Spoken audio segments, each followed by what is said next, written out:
Que Deus, então, nos abençoe nessa aula de hoje. Nós vamos continuar com a sequência dos estudos sobre a cultura judaica. E hoje nós vamos iniciar um bloco de estudos que vão falar a respeito da família dos judeus, da família do povo de Israel, né, desde os israelitas até eles serem de fato chamados judeus. Então, Antigo e Novo Testamento. Nós vamos estudar um pouco dessa estrutura. Ela vai começar hoje, mas ela é uma estrutura extensa em alguns aspectos, e hoje nós vamos falar de uma primeira parte, e nós vamos parar ali nos filhos, né? Nós vamos falar do papel do pai, da mãe, né? Do homem e da mulher, como que essa estrutura se forma, quem são os elementos dessa família, e nós vamos até os filhos, falando só um pouco dos filhos, porque a partir dos filhos nós vamos iniciar uma nova perspectiva, onde a gente vai falar como que é o desenvolvimento da vida de um jovem israelita, um jovem judeu, quais são os processos, os ritos, e aí isso vai ficar para uma próxima aula. Mas a gente já vai começar hoje, então, falando sobre a estrutura mais básica da família dos judeus, a família israelita. Há algo bem interessante para a gente, há vários elementos interessantes para a gente observar a respeito da família judaica, e a gente pode aprender muito mesmo e observar que isso está permeando toda a escritura, não tem como ignorar o processo familiar, o processo de estrutura familiar dos israelitas, dos judeus, na hora de estudar a palavra, porque as histórias elas se desenrolam em famílias, e o povo judeu inicia em uma grande família, né? O povo de Israel se inicia em uma grande família, então não dá para ignorar o aspecto familiar e a importância disso dentro da compreensão bíblica. E faz, então, bastante sentido a gente conseguir enxergar a perspectiva um pouquinho melhor da família, da estrutura familiar daquela época, para entender melhor os textos, né? Mais uma vez, eu repito isso, que a gente tem a tendência de colocar aquilo que é a nossa perspectiva da cultura hoje no tempo bíblico, e não fazendo muito sentido por diversas vezes. Então, se eu for tentar pensar a família a partir de uma estrutura como eu vejo ela hoje, aqui na minha casa, né, ou na casa dos meus pais, enfim, se a gente for enxergar o aspecto de família de hoje e querer colocar ele na realidade do Antigo e do Novo Testamento, talvez nós vamos encontrar algumas questões que não fazem muito sentido. E isso afeta toda a estrutura também, né? Nós vamos ver um elemento dentro das famílias que são os escravos, que pra gente é algo realmente inconcebível, mas nós vamos perceber que a escravatura tinha um papel dentro da sociedade, dentro da família, e tinha um aspecto também muito diferente daquilo que a gente consegue enxergar como processo de escravidão.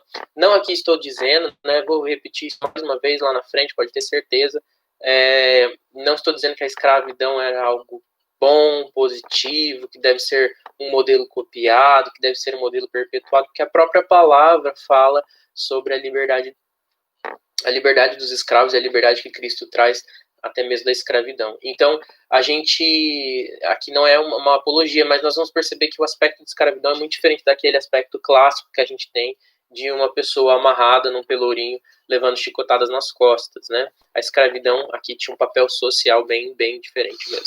Mas vamos lá, vamos falar então das famílias daquela época. Hoje, quando a gente pensa numa família, a gente pensa numa família nuclear. Pai, mãe e os seus filhos, essa estrutura básica de uma família, né? É claro que por diversas situações nós podemos ter famílias que são tidas como famílias, alguns vão discordar de mim nesse ponto, né? Sociólogos, talvez psicólogos, de que são famílias disfuncionais, mas de fato são famílias que perdem um dos seus elementos devido a um divórcio, uma separação, até talvez uma viuvez, principalmente quando a gente fala dos elementos pai e mãe, né? Nós temos as famílias que se tornam, então, famílias disfuncionais nesse sentido. E o básico da família nuclear é, sim, a presença de um pai, de uma mãe e dos seus filhos. A gente vai ter outras conformações, né? Hoje fala-se muito em famílias, da existência de vários tipos de famílias, mas a família bíblica, o único modelo de família que a Bíblia nos propõe, é um modelo homem, mulher mulher e filhos humanos, né? Eu falo isso muito para os jovens, uma época que nós estudamos sobre a nossa cosmovisão bíblica e cristã, é que nós não somos pai, a estrutura familiar cristã, ela não é homem, mulher e filhos cachorros, filhos gatos, filhos pai, mãe de pet, né, como se diz hoje em dia, mas são pai, homem, mulher, homem de pai, mulher no papel de mãe, esposo e esposa, respectivamente, né, homem e mulher, e os seus filhos humanos, né, crianças. E se vocês não têm os seus filhos, não quer dizer que sua família, né, os filhos podem vir de diversas maneiras, não necessariamente biológicos, mas a estrutura familiar é essa, né? Começando num casal heterossexual, onde o homem cumpre o seu papel, a mulher cumpre o seu papel, e ali eles então iniciam esse núcleo familiar. Porém, na época dos judeus, ainda que eles tivessem também esse mesmo modelo básico, quando se falava de família, não se falava de família nuclear, mas se falava de família extensa. Um grupo de família, né, ou melhor, o elemento, né, uma unidade familiar, era mais do que o pai, a mãe e seus filhos. Então, a unidade familiar, ela até podia começar com um homem e uma mulher que se casavam e tinham seus filhos, mas ela se estendia muitas vezes para os tios, avós, enfim, o elemento familiar era muito maior, a unidade familiar era muito maior do que simplesmente a família nuclear. Então, era muito comum que as famílias, e conforme vinham as demais gerações, eles permanecessem juntos, ou se dividissem, formassem um seu novo núcleo familiar, que era muito mais extenso do que pai, mãe e seus filhos. Então, os filhos que se casavam permaneciam perto dos seus pais, fazendo parte ainda daquela mesma unidade familiar. Então, família naquela época não se tratava aí de, ainda que tivessem muitos filhos, né? Vamos pegar o exemplo aí de Jacó, que teve seus 11, 12 filhos, né? Não era só ele e seus 12 filhos, ainda que fosse um número maior. Era ele e seus 12 filhos, as esposas dos seus filhos, os filhos dos seus filhos, e assim formava realmente um núcleo muito extenso, muito grande de família. Então, quando a gente falava de uma família, nós estamos falando de todo esse grupo grande de pessoas da família extensa. Não é simplesmente, então, uma família nuclear reduzida. E essa família era toda comandada pelo patriarca, pelo pai, né? O pai mais velho era aquele, então, que coordenava todo essa unidade familiar. Isso ia passando sempre, então, para o filho mais velho, e para o filho mais velho era o chefe de família. A família era uma espécie de reino que o pai era o governante ali de tudo aquilo, né, que cuidava de tudo aquilo. Então, a família era chefiada pelo pai e um grupo de famílias era chefiada por um chefe. O chefe era aquele homem que cuidava de um grupo de famílias. A gente vê algumas histórias bíblicas que mostram isso. Abraão, por exemplo, ele era um chefe, ou um sheik, né? Você talvez já tenha ouvido falar do sheik também, né? É a mesma relação de ali, né? Esse chefe, Abraão era um chefe, ele cuidava de um grupo de famílias, ele não cuidava só da sua família, mas ele era um líder de várias famílias, de um conjunto de famílias, e a gente vê isso em Gênesis 14:14. Vou pedir para você ir sempre manter a sua Bíblia pertinho, para você ir acompanhando comigo e a gente ir lendo os textos. Então, abra em Gênesis 14:14. E nós vamos ver lá um texto que fala sobre a extensão da família de Abraão, que era então tão numerosa que ele conseguiu juntar um número grande de homens aí. Olha só o que diz lá em Gênesis 14:14. Ouvindo Abraão que seu sobrinho estava preso, fez sair 318 homens dos mais capazes, nascidos em sua casa, e os perseguiu até Dan. Pense então que esse texto diz para nós que para salvar o seu sobrinho, Abraão juntou 318 homens. E esses 318, todos tinham nascido na sua casa. Abraão não teve 318 filhos, né? A gente sabe disso muito bem, porque é uma história realmente muito clássica, bíblica, dos filhos de Abraão, né? Isaac e Ismael. E nós vimos então que ele consegue juntar 318 homens nascidos em sua casa, porque a unidade familiar era muito extensa, muito extensa. E Abraão, então, era alguém que comandava várias famílias, era um chefe de muitas famílias. Ele era esse cheque, né, esse indivíduo que é chamado de cheque, que cuidava de várias famílias.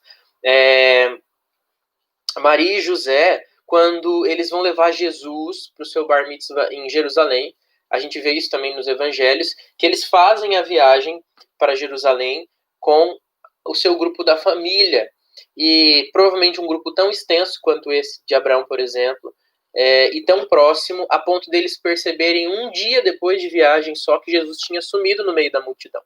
Então, no retorno, eles não percebem que Jesus não vem com eles o caminho todo. Por quê? Porque provavelmente eles viajavam com um grupo grande, mas um grupo próximo, onde havia essa confiança de deixar o seu filho com um parente próximo também, estava totalmente seguro, tanto quanto você. E eles só conseguem, então, perceber que Jesus estava distante, né, nos seus 12 anos, justamente por causa da ausência dele de um dia. Abra lá comigo em Lucas, capítulo 2, versículo 44, que narra esse acontecimento. Lucas 2, 44.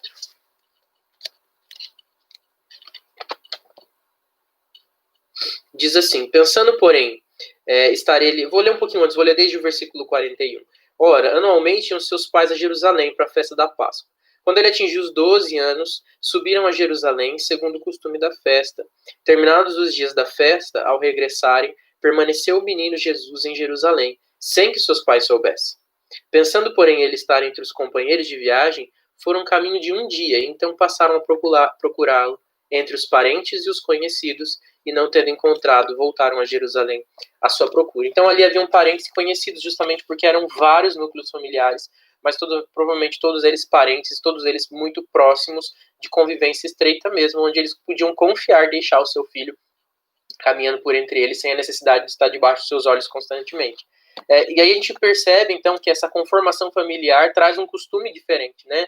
Talvez você hoje, pai e mãe, observe que você jamais vai deixar um dia inteiro seu filho desaparecer e você não perceber. Você fala, não, como que isso pode acontecer? Mas a estrutura mesmo de sociedade se fazia a partir de uma estrutura familiar bem diferente da nossa, né? Dos nossos dias de hoje.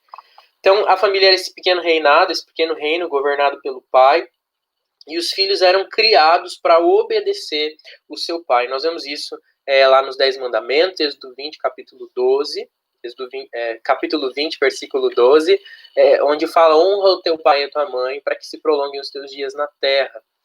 Né, esse é um dos mandamentos, e que realmente fala sobre honrar os seus pais. E o pai era essa figura de extrema honra por ele ter essa palavra de governo e de mando sobre sua unidade familiar. Os filhos desobedientes eram um problema tão grande que havia leis que permitiam, inclusive, entregá-los à morte se eles trouxessem muita confusão para sua família, fossem extremamente rebeldes, porque a obediência aos pais era algo extremamente básico, né? Então veja lá o que diz em Deuteronômio, capítulo 21. Abra comigo em Deuteronômio, capítulo 21.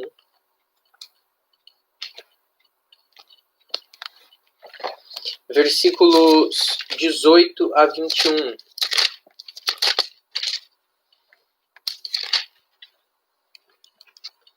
Fala aqui sobre os filhos desobedientes. É um trecho que fala especificamente sobre a desobediência dos filhos, sobre os filhos rebeldes e o que fazer com eles, o que fazer com esses filhos rebeldes. Então, olha só. Deuteronômio 21, 18 a 21 diz assim: se alguém tiver um filho contumaz e rebelde, que não obedece à voz de seu pai e à de sua mãe, e ainda castigado não lhes dá ouvidos, seu pai e sua mãe o pegarão e o levarão aos anciãos da cidade, à sua porta, e lhes dirão: este nosso filho é rebelde e contumaz, não dá ouvidos à nossa voz, é dissoluto e beberrão. Então todos os homens da sua cidade o apedrejarão até que morra. Assim eliminarás o mal do meio de ti. Todo Israel ouvirá e temerá. Veja que forte isso, né? Existia chegar ao ponto de entregar o seu filho à morte, porque ele é extremamente rebelde e contumaz. Veja que não é simplesmente: meu filho me desobedeceu, então eu levei ele para morrer, e as pessoas vão apedrejar ele. Mas isso devia ser algo de dor para os seus pais, né? Havia uma tentativa de correção, uma tentativa de chamada de atenção. Ele usa aqui, né, que não obedece à voz do seu pai e sua mãe, e ainda castigado não lhe dá ouvidos. né? Ele passou pelo processo de castigo, ele passou pelo processo de correção, e ainda assim não se rendeu à vontade dos seus pais. Então ele era levado aos anciãos, e junto aos anciãos ele era levado para o apedrejamento. A desobediência era realmente algo inaceitável.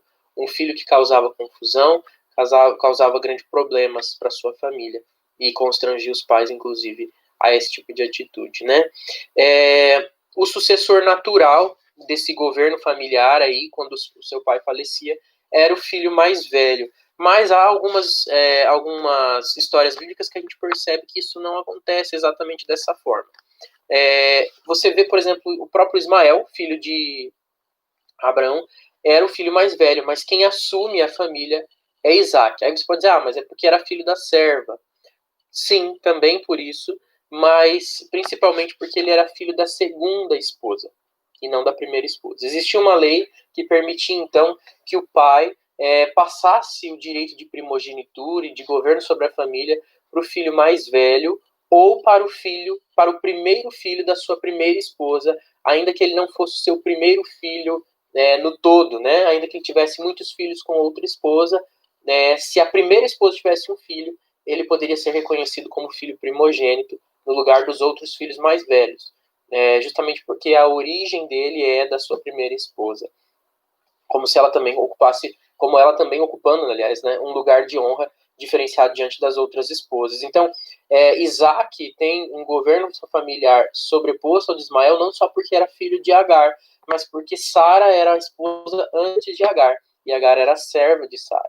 Então ele se torna o primogênito por direito, Isaac, por ser filho de Sara, a primeira esposa de Abraão. Outro exemplo que nós vimos também, né, esse exemplo está lá em Gênesis 16, 1 e 2, se você quiser anotar aí sobre Ismael, Gênesis 16, 1 e 2. Outro exemplo bem interessante é a história de Jacó com seus filhos, muitos filhos, né? O filho mais velho não era José, mas a manifestação da preferência de Jacó por José é muito clara. E quando José ganha de presente do seu pai, um dos seus filhos talvez mais novos, inclusive, a túnica, ele está dizendo, esse aqui é o filho privilegiado e ele será o filho primogênito. E olha o que diz lá no texto de Gênesis 37, 3 e 4. Eu vou ler aqui rapidamente, Gênesis 37, 3 e 4.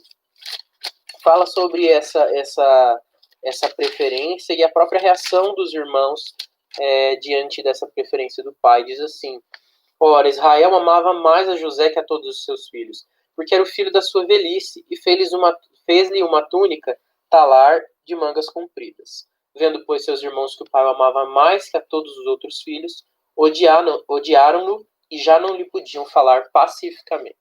O que acontecia aqui, então, com essa relação da família? Por que José era o filho preferido? Por que José, então, teve esse direito como primogênito sobre os seus irmãos? Não era só porque ele era o filho da velhice, ou só porque ele era o filho favorito, porque ele nasceu mais bonito, porque ele nasceu assim, nasceu assado. Porque ele era filho de Raquel, a esposa pela qual o pai trabalhou. A esposa legítima de Jacó era Raquel, a esposa com quem ele desejou casar, a esposa com quem ele procurou casar. Se você olhar ali a história, né, o que acontece é que Jacó trabalha 7 anos para casar com Raquel, e ele é enganado, ele casa-se com Lia primeiro, que era a irmã mais velha de Raquel, e que não aparecia um pretendente esposo, então o pai dá um empurrão ali e faz com que Jacó se case com Lia, e depois ele trabalha mais 7 anos, né? Ele se casa com Raquel, então por mais 7 anos de trabalho.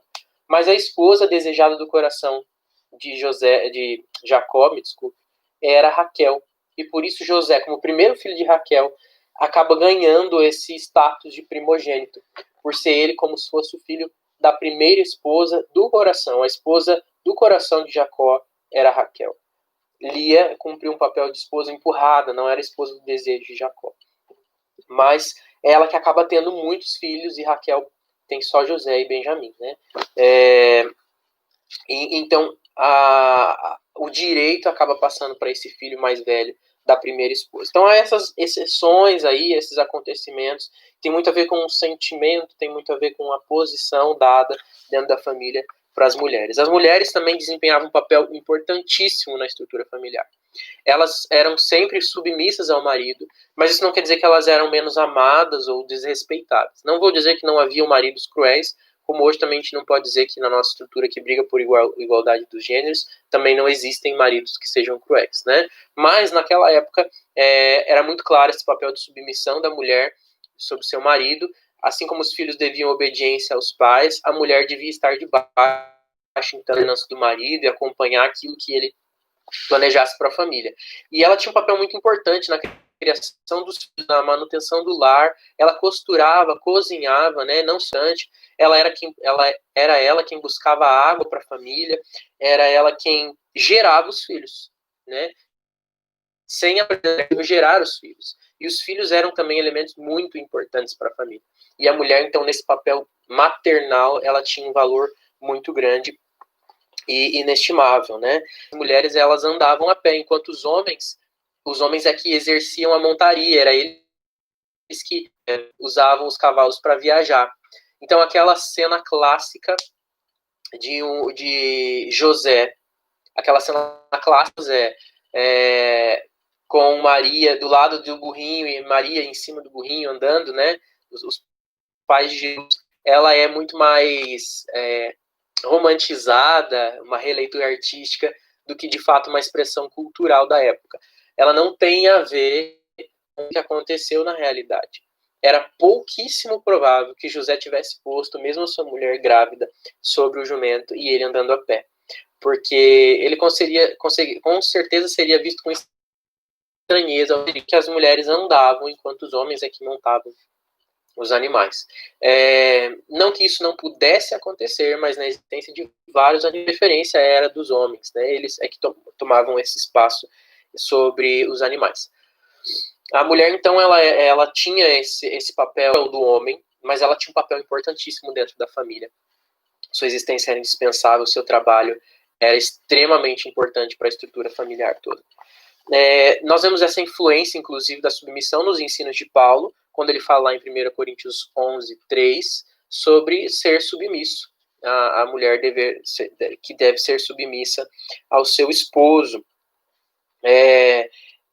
Ele fala, na verdade, nesse texto de 1 Coríntios, né, desculpe, deixa eu corrigir, que o homem é o cabeça sobre a mulher, E ele ensina para Timóteo, lá em 1 Timóteo 2, 13 e 14, versículos 13 e 14 de Timóteo, 1 Timóteo 2, que o homem foi criado primeiro, mas a mulher foi a primeira a ser tentada, ela foi a primeira a ceder à tentação, e aí trazer o pecado e levar isso ao homem. Então, essa é a argumentação de Paulo sobre como a mulher precisa estar submissa ao homem, ao marido, porque ela trouxe a tentação, enfim, toda uma argumentação sobre isso.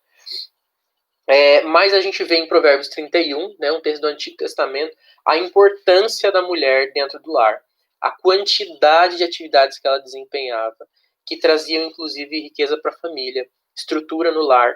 Ela era uma mulher inteligente, desenvolvida, uma mulher trabalhadora, muito esforçada, muito dedicada, que seria louvada pelos seus feitos, né? Que seria reconhecida naquilo que faz, naquilo que desempenha com maestria.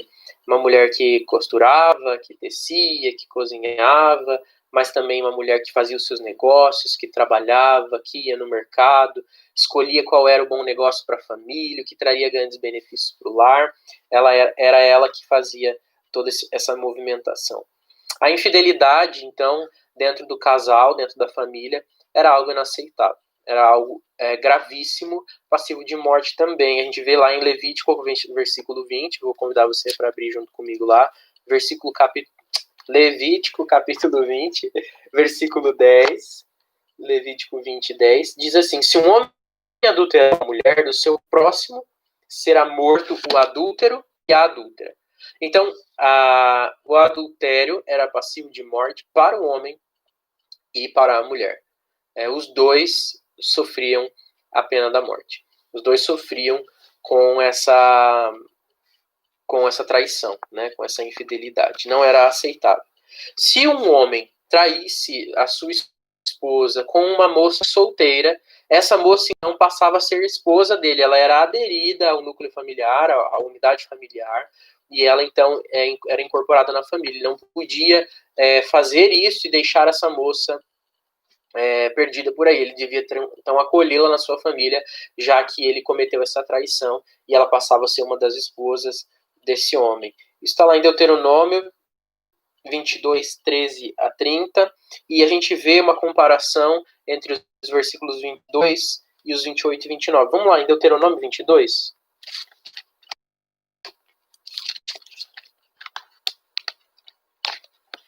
Deuteronômio capítulo 22, você pode ler depois com calma aí dos versículos 13 a 30, que vão falar sobre castidade e casamento, né? Mas nós vamos fazer uma comparação do versículo 22, olha só o que diz lá o versículo 22. Se um homem for achado deitado com uma mulher que tem marido, então ambos morrerão.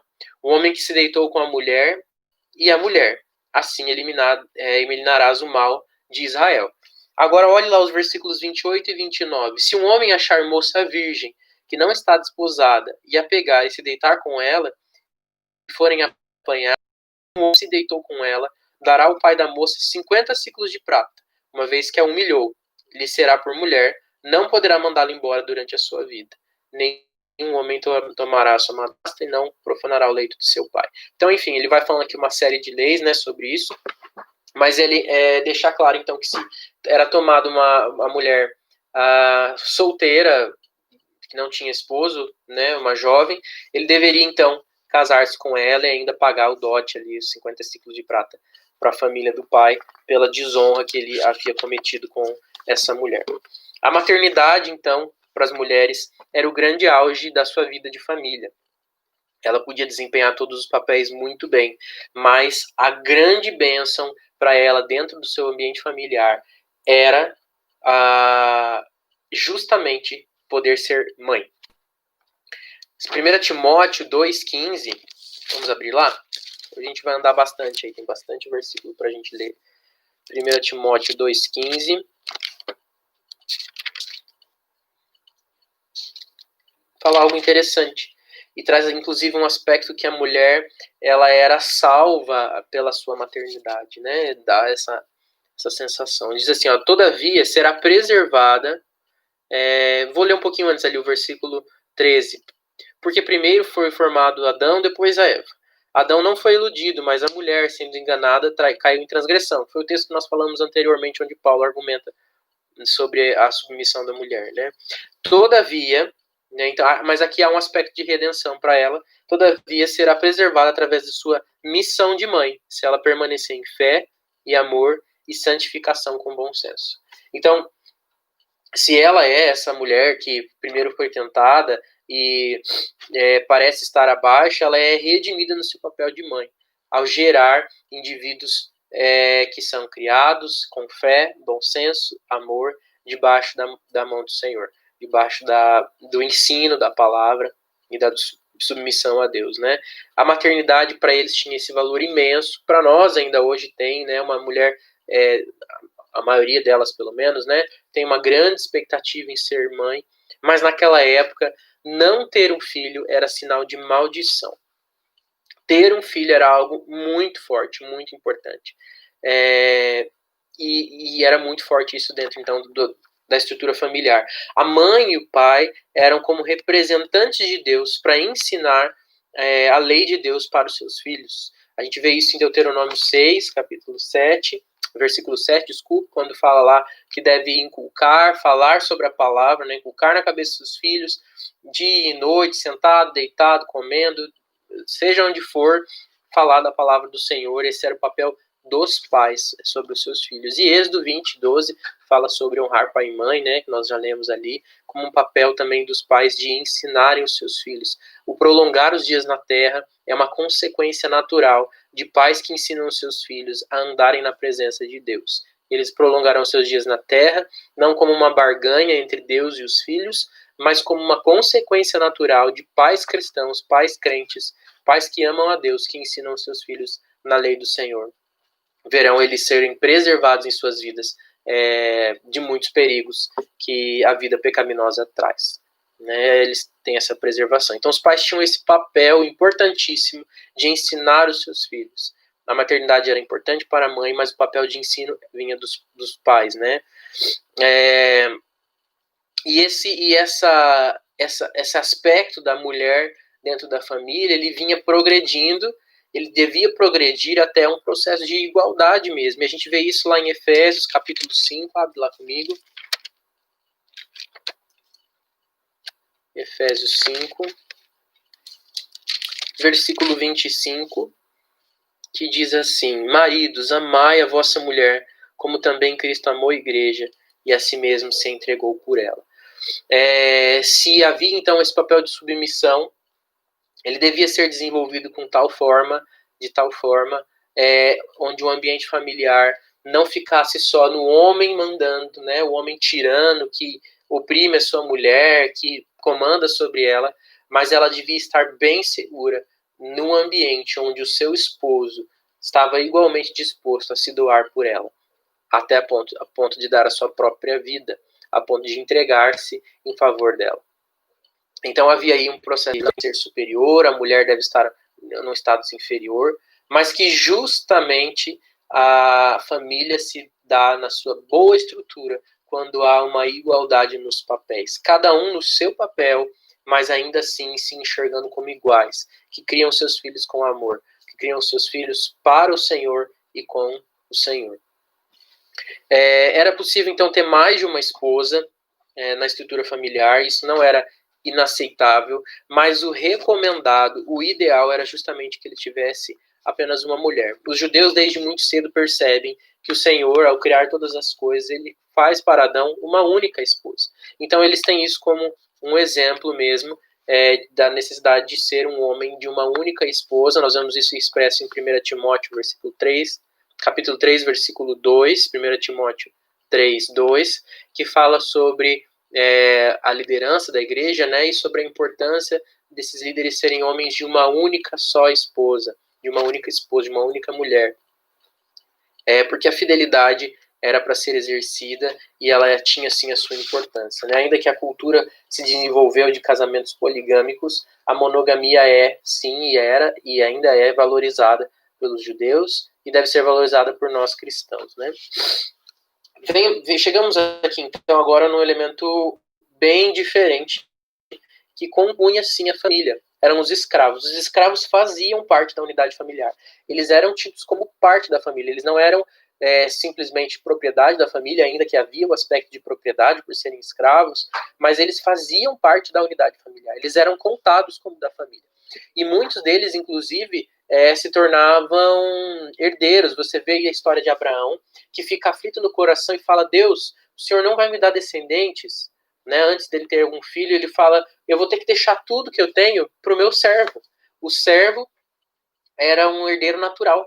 Era um herdeiro, no caso da não existência de filhos, ele era um herdeiro do seu senhor. Então Abraão deixaria toda a sua riqueza para o seu servo. Justamente porque ele não tinha filhos, porque o escravo fazia parte da estrutura familiar. Então, era muito comum eles serem contados mesmo com o número da família. Não era estranho isso para aquela época. Eles eram basicamente feitos escravos por capturas de guerra, por situações onde havia uma invasão, um conflito, e na perda do conflito, aquele que ganhou poderia tomar alguns como escravos, ou todos aqueles indivíduos como escravos, para trabalhar na sua casa, e eles passavam a fazer parte, então, da sua família, de toda a sua dinâmica familiar. Nós temos aí alguns exemplos, eu vou só citar os textos aqui, nós não vamos ler agora, que é Números 31, 26, fala desse processo, né, por guerra. Deuteronômio 21, 10 também, fala sobre os escravos, a propriedade dos escravos, como algo parte mesmo daquela realidade. E Levíticos 25, 44 fala para nós também que eles poderiam ser comprados no mercado de escravos. Sim, havia um mercado de escravos, onde as pessoas compravam esses escravos. Quem eram esses escravos que estavam nesse mercado? Nós vamos falar um pouquinho mais adiante de quais eram os processos de escravidão, além do próprio contexto de guerra, né? Ali em Levítico 25, no versículo 45, a gente vai ver que havia um aspecto assim, de propriedade. Eles eram eles eram pertencentes aos seus senhores, eles eram um bem dos seus senhores, né? O que é um aspecto muito terrível a gente pensar sobre isso, Mas nós vamos perceber que a escravatura lá, ela não tinha um aspecto de exploração, muito pelo contrário. As leis judaicas, as leis que Deus deu ao povo sobre os escravos, sobre o tratamento de escravos, elas eram até muito distantes de tudo que era visto ali naquela região do Oriente. Por quê? Porque eram leis mais generosas, muito mais cuidadosas, de um respeito mesmo com os escravos, de um cuidado.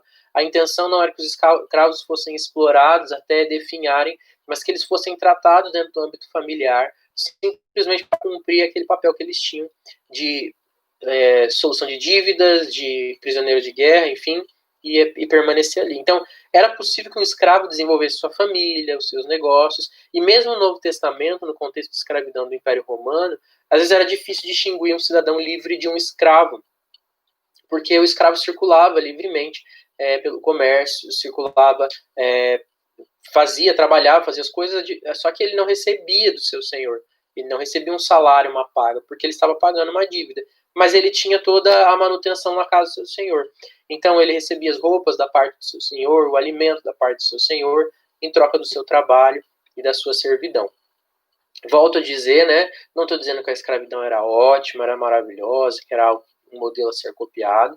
Estou dizendo que naquela época era comum socialmente, era um aspecto muito diferente, uma compreensão muito diferente, mas que mesmo dentro desse aspecto havia uma gentileza muito maior por parte do povo de Israel com os seus escravos, com aqueles que os serviam.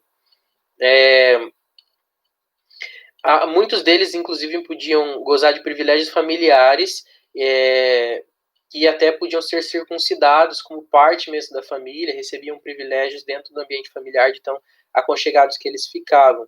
Eles não podiam ser maltratados, a gente vê isso narrado em Levítico Deuteronômio 23, 15 e 16, Deuteronômio 23, 15 e 16, falam sobre o bom trato, né, ou não maltrato dos escravos.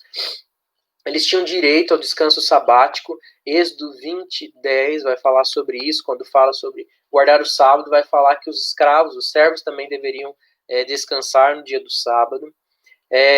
Eles compareciam às festas nacionais, Deuteronômio 16, 10 e 11, Deuteronômio 16, 10 e 11, fala que eles participavam também das festas do povo.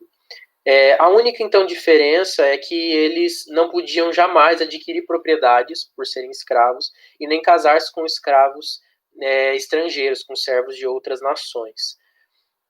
Nós temos o bom trato dos escravos entre as pessoas mesmo de outra cultura ali naquela época, como parte mesmo da sociedade, quando a gente vê a serva da esposa de Naamã, um comandante sírio, que toma para si uma serva, uma jovem de Israel, mas ela tem liberdade de conversar com os seus senhores, dá para perceber a circulação que ela tem no meio dos seus senhores, porque ela era bem tratada. Isso está narrado lá em 2º livro dos Reis, capítulo 5, versículos 2 e 3, nós vemos essa serva da esposa de Naamã sendo bem tratada, 2 Reis 5, 2 e 3. Onésimo também, na carta de Filemon, né, se refere a esse homem que foi escravo, mas também bem tratado, mesmo sendo um fugitivo e sendo que no Império Romano era um erro absurdo, era uma infração inaceitável um escravo fugitivo, mas ainda assim Onésimo foi bem tratado como escravo, como servo, ali naquela situação. Na carta de Filemon, no verso 7, a gente vai ver isso. O judeu podia ser escravizado por uma dívida, por conta de um roubo que ele havia executado, devia pagar, então, por esse roubo, pela escravidão. E ele podia, então, saldando essa dívida, ele estava livre, ou ele serviria ali por 7 anos, ele oferecia o seu serviço para saldar essa dívida, e todo escravo deveria ser liberado no ano do jubileu, que acontecia de 50 em 50 anos, havia no 50º ano, né,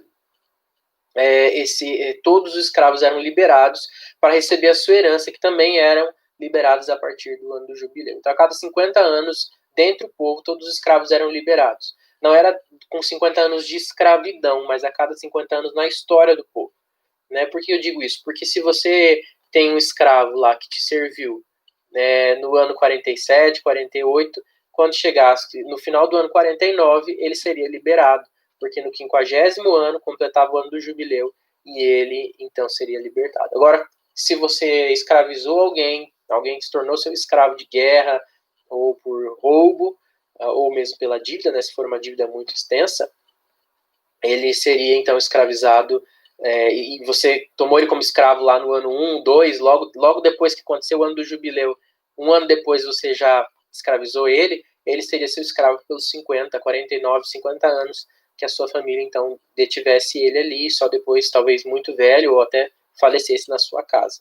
Mas havia um processo bem curioso, esses escravos eles podiam ser libertos, sim, eles não estavam, não eram passivos de ser libertos a qualquer instante, o próprio dono podia expor então o desejo de libertá-lo, mas muitos dos escravos se apegavam tanto às famílias, e eles se identificavam tanto com as famílias, que eles pediam para permanecer no ambiente familiar. E eles não queriam então ser libertos, eles não optavam por não serem devolvidos à sua liberdade, só que eles não ficavam como livres na casa do seu senhor. A orelha deles era furada e eles permaneciam escravos para sempre na casa do seu senhor.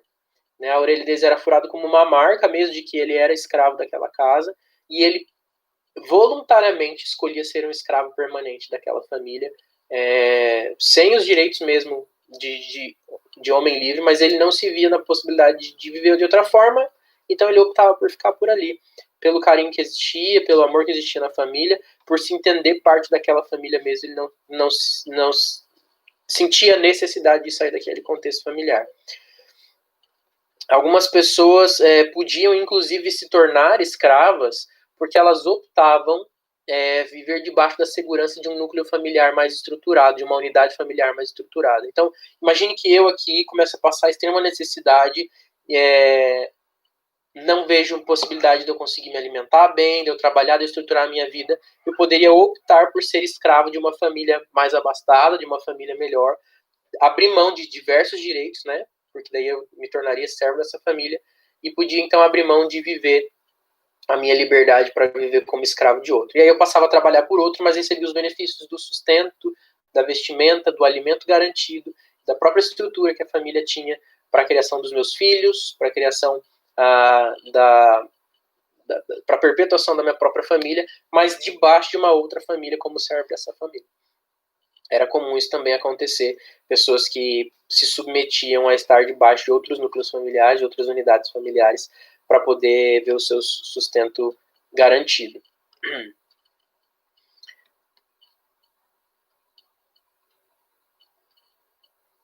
Famílias e filhos também podiam ser vendidos para saldar uma dívida, por exemplo, ou para gerar algum tipo de segurança. Geralmente para saldar dívidas. Nós vimos falar sobre isso lá em Êxodo 21, 7. Vamos abrir lá e dar uma olhadinha em Êxodo 21, 7. Nós vamos ver alguns textos agora. 3 textos falando sobre essa questão da família escrava. Êxodo 21,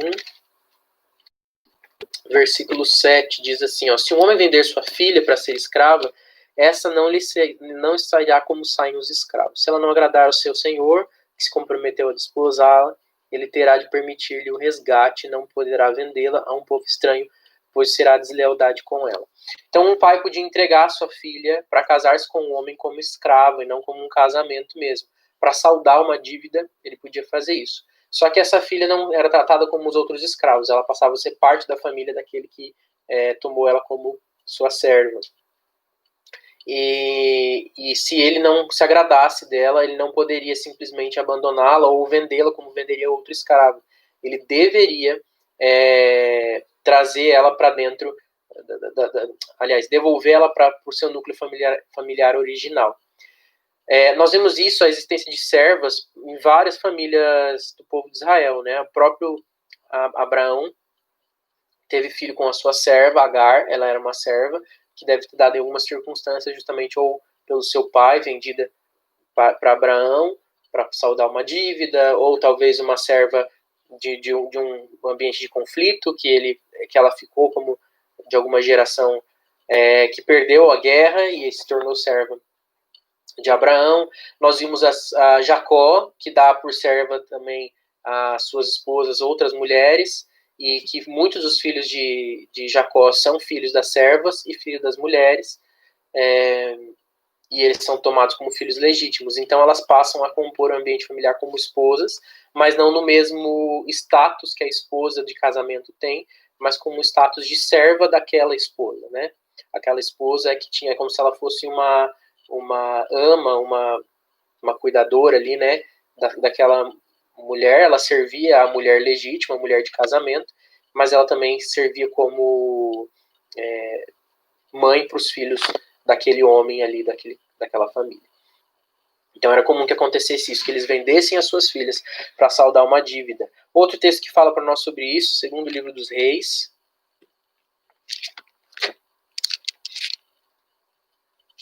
capítulo 4, segundo Reis 4, versículo 1.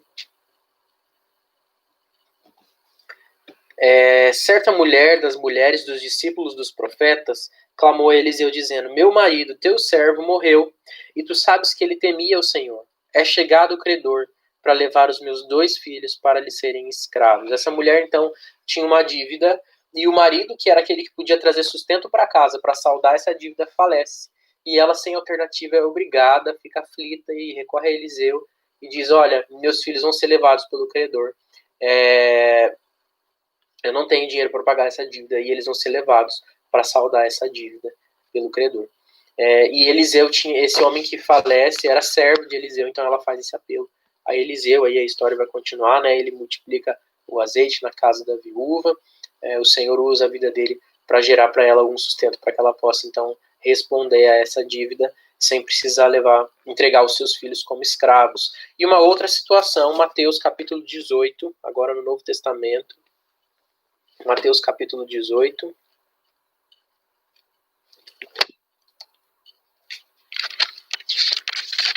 versículo 25, Mateus 18, 25, diz assim: não tendo ele, porém, com que pagar, ordenou o Senhor que fosse vendido ele, a mulher, os filhos, e tudo quanto possuía, e que a dívida fosse paga. Então a família inteira aqui é escravizada, né? É uma parábola que o Senhor Jesus está contando, do credor incompassível, onde ele precisava entregar toda a sua família para saldar a dívida que ele tinha, tamanha era a sua dívida. Uma pessoa não bastava, mas precisou que toda a sua família se entregasse em servidão para que isso acontecesse. Deuteronômio 15, versículos 12 a 18, fala sobre o trabalho por 7 anos, né? Nós vemos também alguns escravos que recebem grandes responsabilidades, que exercem papel de grande confiança, como Eliezer, servo de Abraão, que vai procurar uma esposa para o filho de Abraão, para Isaac, e encontra Rebeca. Lá em Gênesis 24 narra essa história desse escravo com grande importância na vida da casa da família, né? A filha de um senhor podia optar por casar-se com o seu escravo, né? 1 Crônicas 2, versículos 34 e 35, nós vemos sobre isso. Mas se ele quisesse deixar se desconectar da família dela, que era a família que eram senhores sobre ele, ele não podia levar a esposa e os filhos. Então ele, como escravo, ainda que casado, ele permanecia numa situação de liberdade tolhida, né, da liberdade dele restringida. Ele permanecia ainda como escravo, casado com a sua senhora, mas ainda assim com a liberdade restrita a permanecer naquele núcleo familiar, para que ele não levasse a filha, a esposa, a perecer em outros lugares, mas que ele pudesse então ter garantido o sustento debaixo daquele núcleo familiar. Eu falei sobre os escravos serem livres no ano do jubileu. Se você quiser anotar então a referência bíblica que fala sobre isso, em Levítico capítulo 25, versículos 39 a 41, fala sobre a libertação dos escravos a cada 50 anos. Então, as dívidas sendo pagas, os escravos eram livres, as dívidas sendo saldadas por ele ou por outra pessoa, um familiar que pudesse pagar a dívida, eles permaneciam. Mas as mulheres não, uma vez escravizadas, elas eram escravizadas a vida toda, elas permaneciam como servas durante toda a sua vida daqueles que as tinham comprado ou para quem elas tinham sido entregues. No Novo Testamento, a escravidão era tratada como fato da vida, e como eu disse, o Império Romano tinha isso também como algo comum, e a própria cultura judaica ainda aceitava a escravidão de maneira muito comum, mas se estabelece sim uma doutrina para cessar com ela, para cessar com isso, né?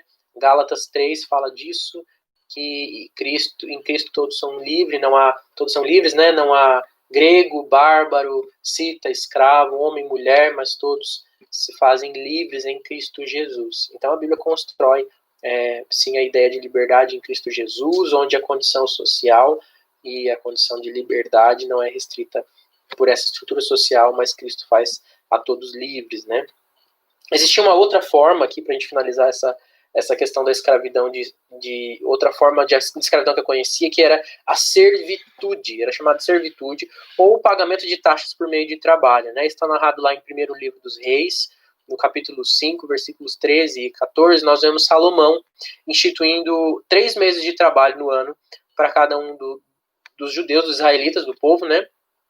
Eles deveriam trabalhar como forma de pagar taxas. Então eles permaneciam um desses meses fora, trabalhando em outra terra, e 2 meses trabalhando ali no meio do povo. Era uma forma de fazer obras públicas, de construir coisas. É como se fosse um imposto pago no braço, né? Ele não era pago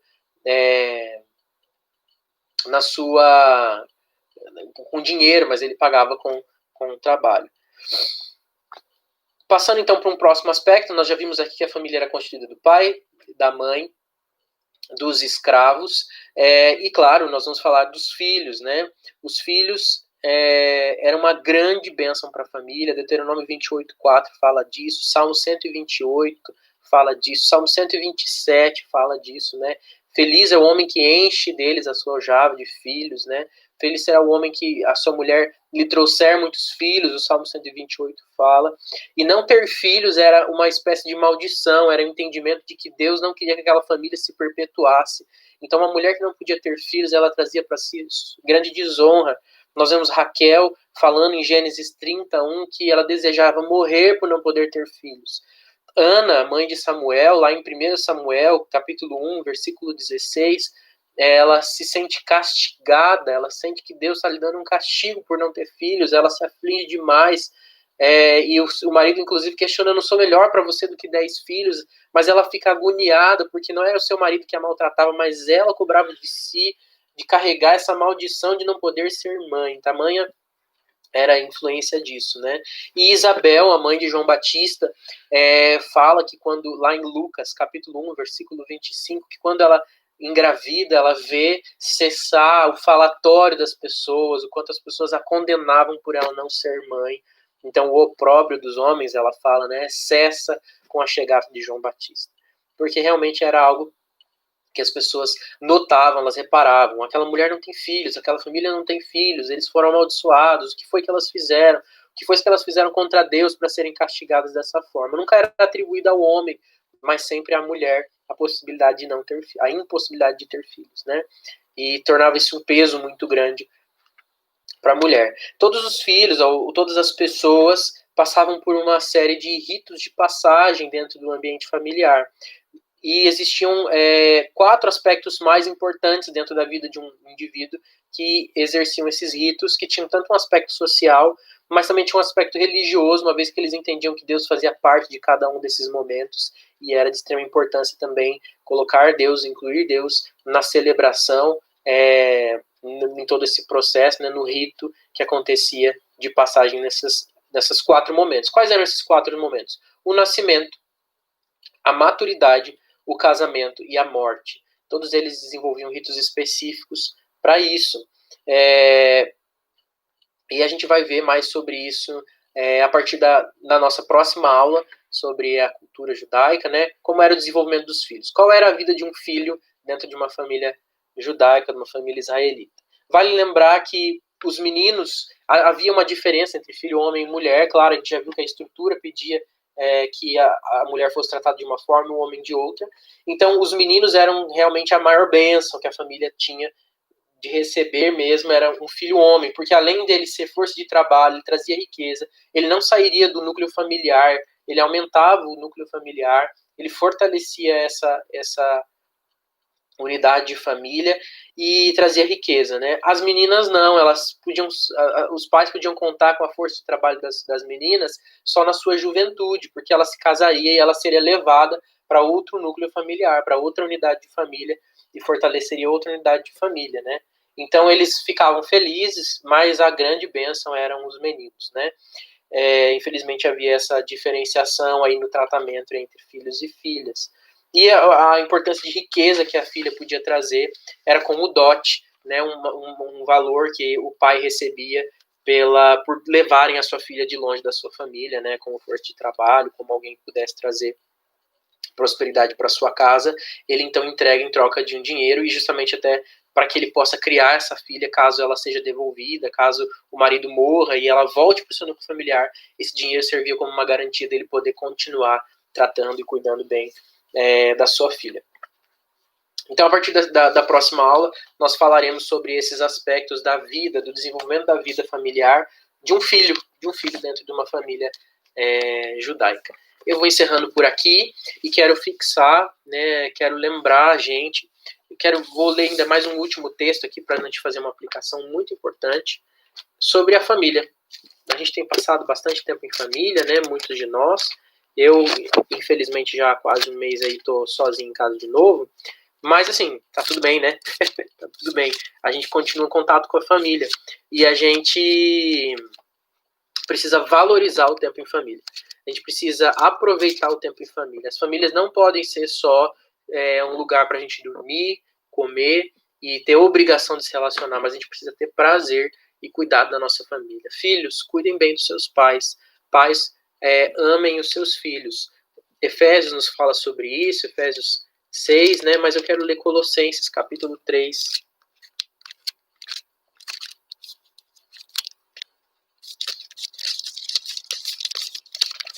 Colossenses, capítulo 3.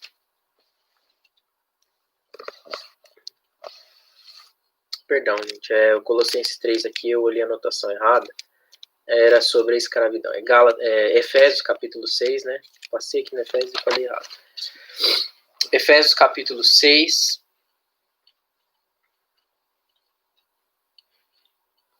Vamos começar do 5:22 até o 6:4, diz assim, ó, Efésios 5:22. As mulheres sejam submissas ao seu próprio marido, como ao Senhor, porque o marido é o cabeça da mulher, como também Cristo é o cabeça da igreja, sendo este mesmo salvador do corpo. Como porém a igreja está sujeita a Cristo, também assim as mulheres sejam em tudo submissas ao seu marido.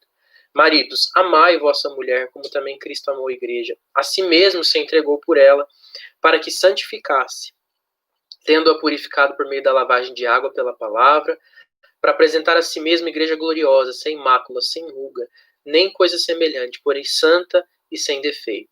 Assim também os maridos devem amar sua mulher como ao próprio corpo. Quem ama a esposa, a si mesmo se ama. Porque ninguém jamais odiou a própria carne, antes a alimenta e dela cuida, como também Cristo faz com a igreja. Porque somos membros do seu corpo. Eis porque deixará o homem a seu pai e sua mãe, e se unirá à sua mulher, e se tornarão os dois uma só carne. Grande é o mistério, mas eu me refiro a Cristo e a igreja. Não obstante vós, cada um de per si também ame a própria esposa como a si mesmo. A esposa respeite ao marido. Filhos, obedecei a vossos pais no Senhor, pois isso é justo. Honra teu pai e tua mãe, que é o primeiro mandamento com promessa, para que te vá bem, sejas longa a sua vida sobre a terra. E vós, pais, não provoquei vossos filhos a ira, mas criais na disciplina e na admoestação do Senhor. Que nós vejamos isso também como uma boa oportunidade para refletir sobre as nossas famílias, sobre como nós temos as conduzido, se os filhos têm sido criados realmente na palavra, se tem sido um ambiente saudável a nossa família.